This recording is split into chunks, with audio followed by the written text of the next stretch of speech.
So if we're starting here with the Dodgers, again, Reds versus Dodgers, this was a series matchup that I really felt kind of favored the Dodgers. I mean, the Reds, obviously a great feel-good story. They were able to knock off the Mets in that third wild card spot, but having to play the Dodgers, it has felt like a tall task, and the Dodgers are now going to move on to play the Phillies.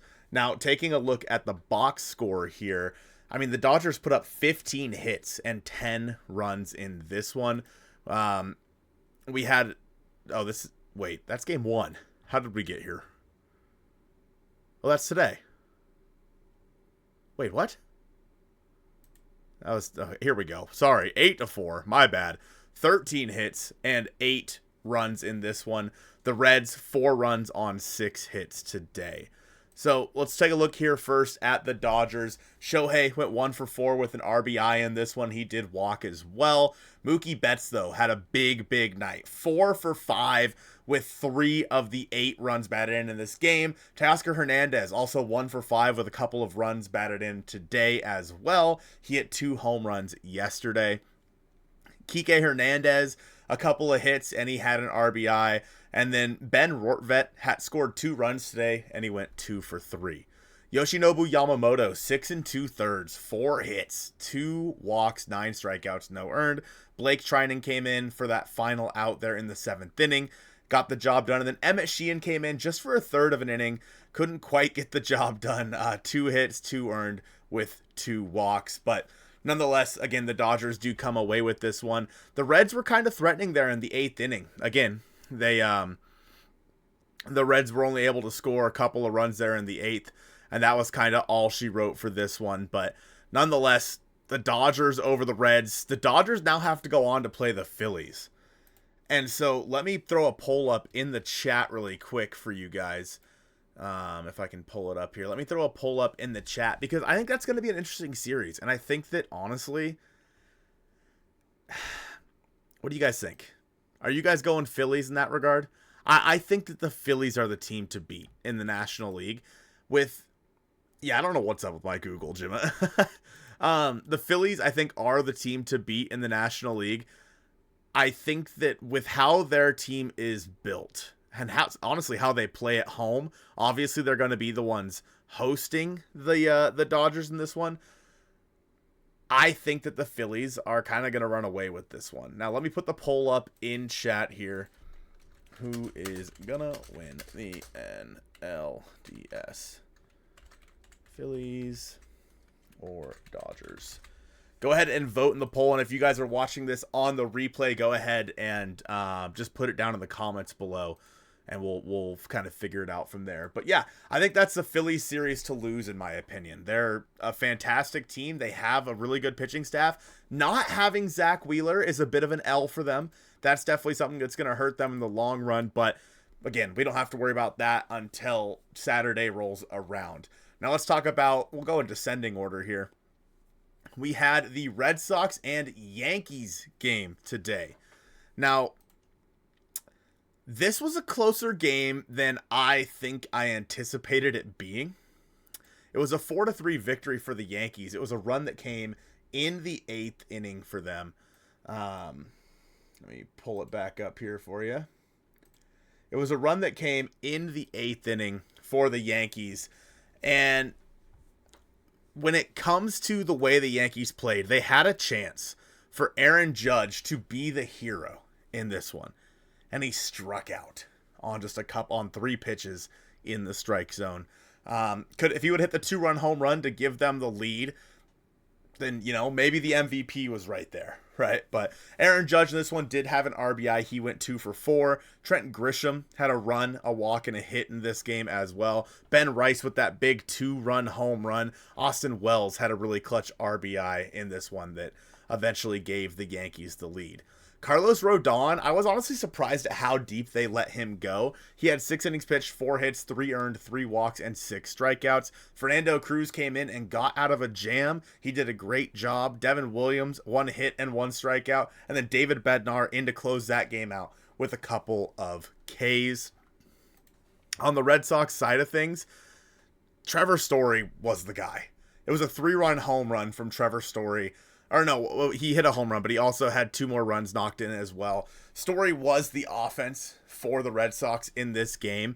And other than Trevor Story, I mean, what? Nate Eaton had a hit, Jarren Duran had a hit, Alex Bregman had a hit, and Masa Yoshida had a hit. So, yeah, a pretty rough game outing for the Red Sox in the hits column. Again, Rodon was pretty good in this one, but they were able to walk away with this victory, which forces a game 3, chat. Now, Brian Bayo started this game for the Red Sox, 2 1/3, 4 hits, 2 earned, 1 walk.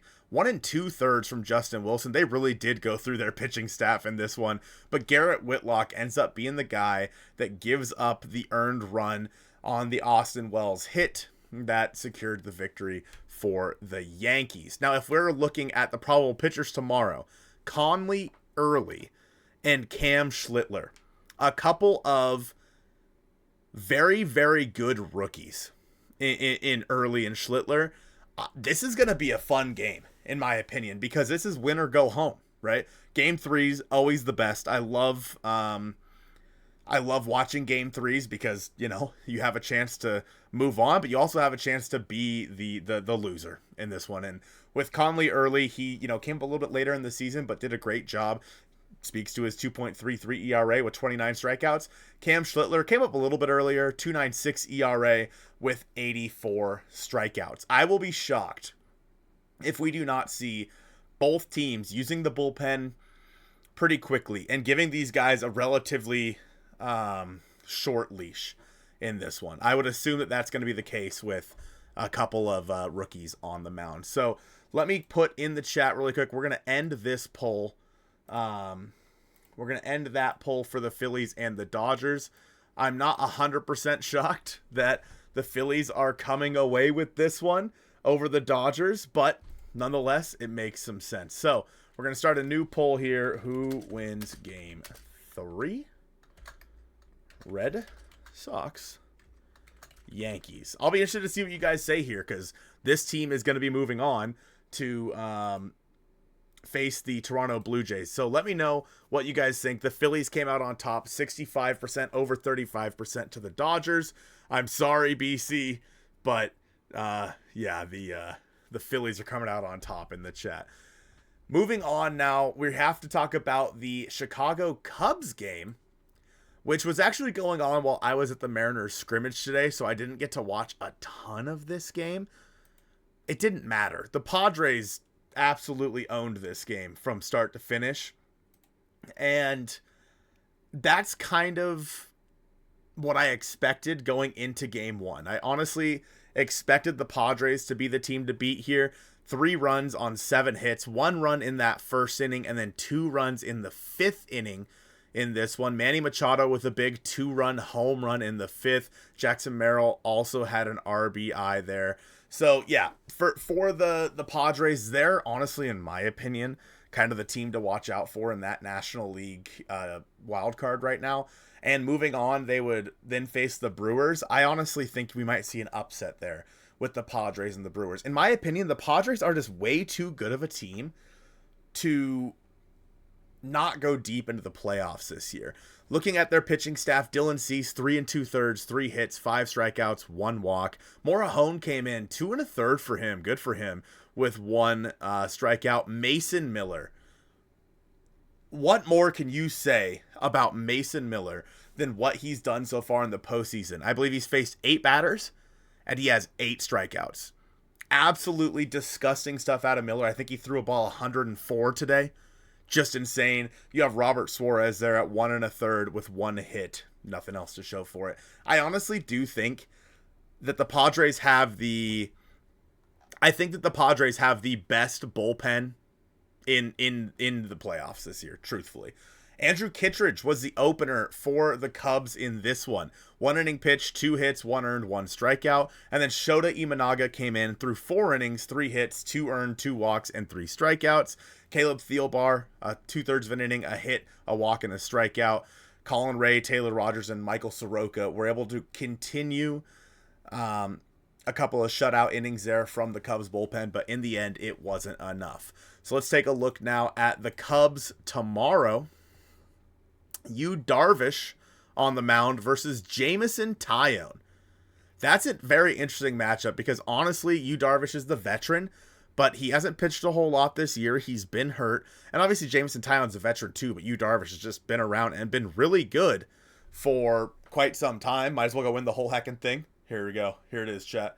But Taillon has the better numbers on the year. A 3.68 ERA with 98 strikeouts. He was 11-7 on the season as well. Darvish 5-5 with a 5.38 and 68 strikeouts. So I think in that game, chat, and maybe you guys agree, maybe you don't. We're going to find out here in just a second. I think personally, I like the Padres in that game. We're going to close the poll here on the Red Sox and Yankees. 70% of you had the Red Sox taking down the Yankees. Again, if hang on. If you guys are watching this on the replay, be sure to leave it down in the comments. Who wins game 3? I can't type and talk apparently. Padres, Cubs. Gonna start that poll. Let me know who you guys think is gonna win that one. Again, I'm kind of leaning towards the Padres, especially with Yu Darvish on the mound. I think that Darvish is going to lock in, and I think the Padres play really well in big moments. But I think that the Cubs have a pretty dang good offense, and if they can just get it going, which they weren't able to do in Game 2, I think they'll be all right. But we have to talk about the final game, or I guess the first game of today really quick, and that was, of course, the one that I think is of the utmost importance to all the rest of us, and that is the Guardians and the Tigers game. This was a close game. 1 run for the Guardians in the first inning, 1 run for the Tigers in the fourth. The Tigers were really, really close to having a third run, but the runner was thrown out on a Javi Baez single. The runner at third was thrown out trying to make it to third, and therefore the second run that crossed the plate did not count because he did not touch home plate before that out happened. It would have given the Tigers a 2-1 lead. Instead, this game was tied, and it stayed that way until the 8th inning. A big home run from Bo Naylor, Josh's brother, in this one.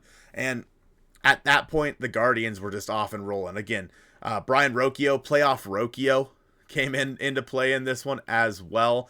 If we look at Rocchio's numbers, he was 1 for 3 with a homer. Bo Naylor had a home run. George Valera had a home run in this one. Jose Ramirez was 0 for 1 with 3 walks. I mean, overall, this is kind of the home runs for the Guardians have been relatively few and far between this year, so it was kind of shocking to see them hit this many home runs.